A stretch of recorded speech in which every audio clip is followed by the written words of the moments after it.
കുടുംബശ്രീയുടെ ആഭിമുഖ്യത്തിൽ ആരംഭിക്കുന്ന startup village entrepreneurship programme office ഉദ്ഘാടനവും സംരംഭകർക്കുള്ള ചെക്ക് വിതരണവും കൃഷി വകുപ്പ് മന്ത്രി വി പ്രസാദ് നിർവഹിച്ചു. ഗ്രാമീണ യുവതീ-യുവാക്കൾക്കിടയിൽ സംരംഭകത്വം പ്രോത്സാഹിപ്പിക്കുന്നതിനായി കുടുംബശ്രീയുടെ ആഭിമുഖ്യത്തിൽ ആരംഭിക്കുന്ന startup village entrepreneurship programme office ഉദ്ഘാടനവും സംരംഭകർക്കുള്ള ചെക്ക് വിതരണവും കൃഷി വകുപ്പ് മന്ത്രി വി പ്രസാദ് നിർവഹിച്ചു. കുടുംബങ്ങൾക്ക് അതിൻ്റെതായ ഉന്നതി ഉണ്ടാവും. സാമ്പത്തികമായ ബുദ്ധിമുട്ടുകളും പ്രയാസങ്ങളുമായിരിക്കും പലപ്പോഴും നമ്മുടെ കുടുംബത്തിൽ തന്നെയും മെച്ചപ്പെട്ട ഒരു ജീവിതത്തിലേക്ക് എത്താൻ പ്രയാസമാകുന്നു. ഇതിനാവശ്യമായ സാമ്പത്തികം കണ്ടെത്തുന്നതിൽ ഒരു വലിയ അളവ് നമ്മൾ തന്നെ സംരംഭകരായാൽ സാധിക്കും എന്നുള്ള അടിസ്ഥാനത്തിലാണ് സംരംഭക വർഷവും മറ്റും സർക്കാർ തീരുമാനിക്കുകയും നടപ്പിലാക്കുകയും ചെയ്തത്. 1,00,000 സംരംഭകർ എന്നതായിരുന്നു വ്യവസായ വകുപ്പ് കണക്കിലെടുത്ത ഒരു ലക്ഷ്യം.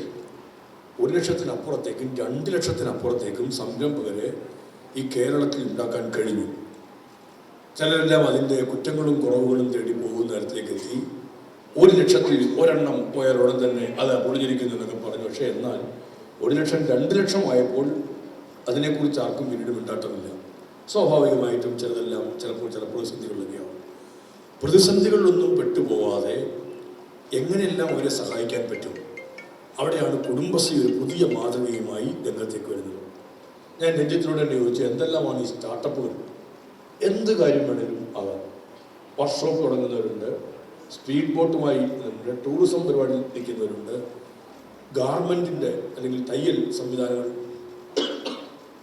ഏർപ്പാടാക്കിയിട്ടുള്ളവരുണ്ട്. ഇങ്ങനെ നമ്മളെ കൊണ്ട് സാധിക്കുന്ന ഒരു കാര്യം ഒന്ന് വിപുലീകരിച്ച് തുടങ്ങാൻ, ഒരു സംരംഭമായി അത് തുടങ്ങിയാൽ നമ്മുടെ ജീവിതത്തിന് അത് ഗുണകരമാവും, ഒരു നല്ല വരുമാന മാർഗം കിട്ടും. അതെന്താണ്? നമ്മുടെ നാട്ടിൽ ഏറ്റവും അനുയോജ്യമാവുന്നതും നമുക്ക് ഇടപെടാൻ പറ്റുന്നതും നമ്മളെ കൊണ്ട് ഒക്കുന്നതുമായ ഈ കാര്യങ്ങൾ ചെയ്യുക എന്നുള്ളതാണ് ഇതിൻ്റെ. കഞ്ഞിക്കുഴി പി സ്വാതന്ത്ര്യം കമ്മ്യൂണിറ്റി ഹാളിലാണ് ചടങ്ങ് നടന്നത്. കഞ്ഞിക്കുഴി ഗ്രാമപഞ്ചായത്ത് പ്രസിഡന്റ് ഗീതാ കാർത്തികേയൻ അധ്യക്ഷത വഹിച്ചു. കുടുംബശ്രീ ജില്ലാ മിഷൻ കോർഡിനേറ്റർ എസ് രഞ്ജിത്ത് സ്വാഗതവും പദ്ധതിയുടെ പ്രസിഡന്റ് സുധർമ്മ സന്തോഷ് നന്ദിയും പറഞ്ഞു. Kanjikkuzhi block panchayat president V G Mohanan സംരംഭകർക്ക് ചെക്ക് വിതരണം ചെയ്തു. ചേർത്തല തെക്ക് grama panchayat president Sinimol Samson, block panchayat vice president Biji Anilkumar, grama panchayat vice president advocate Santhosh Kumar, ജില്ലാ പഞ്ചായത്ത് അംഗം വി ഉത്തമൻ, CDS ചെയർപേഴ്സൺമാരായ സുനിത സുനിൽ, അനീജ് എന്നിവർ സംസാരിച്ചു. കഞ്ഞിക്കുഴി ബ്ലോക്ക് പഞ്ചായത്ത് അതിർത്തിയിലെ 5 കുടുംബശ്രീ CDSലാണ് പദ്ധതി നടപ്പിലാക്കുന്നത്. കഞ്ഞിക്കുഴി ഗ്രാമപഞ്ചായത്തിനോട് ചേർന്നാണ് SVEPയുടെ ഓഫീസ് പ്രവർത്തിക്കുന്നത്. സംരംഭകത്വം പ്രോത്സാഹിപ്പിക്കുന്നതിൻ്റെ ഭാഗമായി അവർക്കാവശ്യമായ സാമ്പത്തിക സാങ്കേതിക സഹായം ഇവിടെ നിന്ന് ലഭ്യമാക്കും.